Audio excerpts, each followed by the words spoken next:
and welcome to Off My Shelves, and in this episode we're going to be looking at Beasts of Burden volumes 1, 2 and 3 by Evan Dorkin, and we will get underway.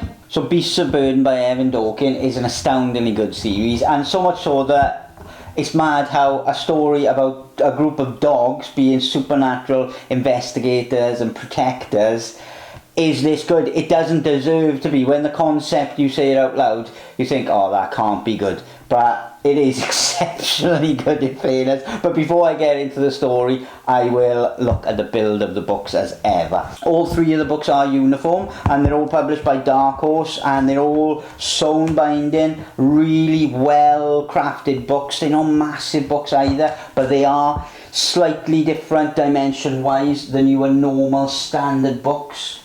For example, when you compare them to a standard trade paperback size, you'll see that they're a bit higher and a bit wider, but they are also slightly higher and wider than a deluxe edition, because a deluxe edition in height is the same, but then they're a little bit wider as well.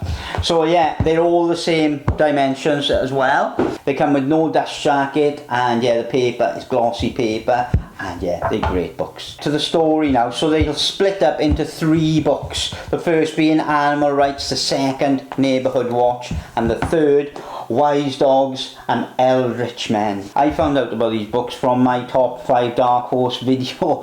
I'm sure I weren't supposed to be buying books on the back of that video, but I did, because For the Love of Comics featured this book in it and I hadn't heard of it, so I went online to look for it, and this first one in hardback is quite hard to get, but I managed to get it on a second-hand book site for £10, which was a bargain. And then I read it and absolutely was blown away by it. The whole story starts out with this mysterious group of dogs howling, and this howling is called the summoning, and what they're doing is they're summoning the wise dogs. And so there's a group in these books called the wise dogs, and the wise dogs, when summoned, go and help other dogs and help other creatures out, because they are wise dogs and they've got magical powers, and they're almost like a little cult or little group within society that not many people know about, but are they protecting society without it knowing. And the group of dogs contains Ace, Pugsley, Whitey, Jack and Rex, but also you get the cat Orphan as well,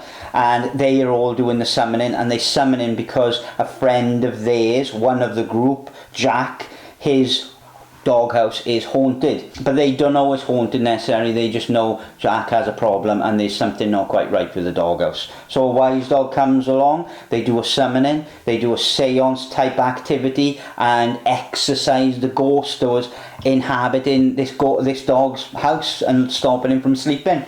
And that is really the start of the story. When you finish this first story arc, you kind of like, what did I just read? I read a group of dogs calling on another wise dog to exorcise a dead dog from a dog's home, and you left a bit like, it's good, but I don't really understand what I read fully. But then by the second or third story arc, you're done, because you were brought into this world, and this world, even though it seems so bizarre when you say it out loud, it's fully formed really. These dogs and these cats and all the animals have communication, and they're all in a place called Burden Hill, and hence Beasts of Burden Hill. And yeah, and they are all looking out for other creatures, and the group of dogs that I mentioned on that encounter with the wise dog start getting involved in all manner of different things, because that wise dog kind of opens up their eyes to what's going on in reality around them, that there are ghosts, so there are other spiritual things happening. And slowly but surely they get involved in all manner of things, like witches coming to meet on the hill, invoking the Egyptian goddess Sekhmet. As the story goes on, more and more outlandish kind of ghosts and goblins and things keep happening all on Burden Hill, and it transpires that there's something wrong with Burden Hill. There's some sort of mystical power that has been awoken, and the dogs are having the fallout of all of these things. So when it starts out, they're dealing with fairly basic things, but as it grows, they get to deal with all manner of different creatures, to be fair. Golems and goblins and ghosts of all manner, shape and size, gigantic salamanders, loads of different lizards. And don't be put off by the fact that dogs are the main characters really, because these dogs, like I say, they'll stick with me longer than a lot of characters. Like, I knew their names and their personalities, and far quicker and early on in this series than I would do maybe a normal book featuring humans, because they're so strong in their character and so funny and lovable and interesting and brave, and yeah, they're just great. If you're a dog lover and you love horror, this is definitely an amazing book for you. But it doesn't pull any punches either as well. There's a storyline as well which heavily involves, you know, someone abusing and killing animals, and then the souls of those dead animals taking revenge on that person. As the book goes on and on and on, this ancient force and this power starts to build massively, and that takes you through into the second book as well. And the second book, Neighbourhood Watch, still focuses on the same group of dogs, you know, and they still, again, doing that same thing where they're helping people, where they're being summoned, but now through the events of Volume 1, they're almost getting to the point where they are considered wise dogs as well. They're wise dogs in training now, and so you've got the main group of wise dogs that come in now and again to help them, but ultimately these guys are being trained to take over for them in future years.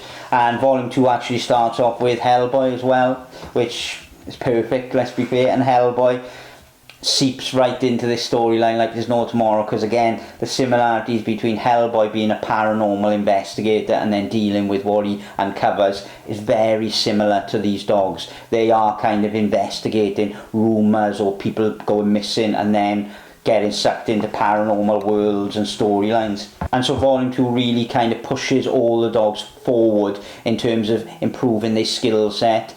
And yeah, I can't really say too much because I don't want to spoil it massively, because the progression of each individual dog and cat is really important to the storyline. I will say they can communicate with adults and certain types of people, so it's not just all animal communication going on in the words and things like that. They are able to speak to people who are, you know, psychic mediums or Hellboy or things like that, so they are able to communicate outside and then get other people involved. So certainly expect other people like Hellboy and other humans and people to get involved in the dogs and to try and help the dogs battle this mysterious power that's causing havoc across Burden Hill. Volume 1 and 2 are certainly a big overarching story arc following this group of dogs from when they start discovering supernatural powers going on right the way to the point where everything is about to kick off in a big way on Burden Hill.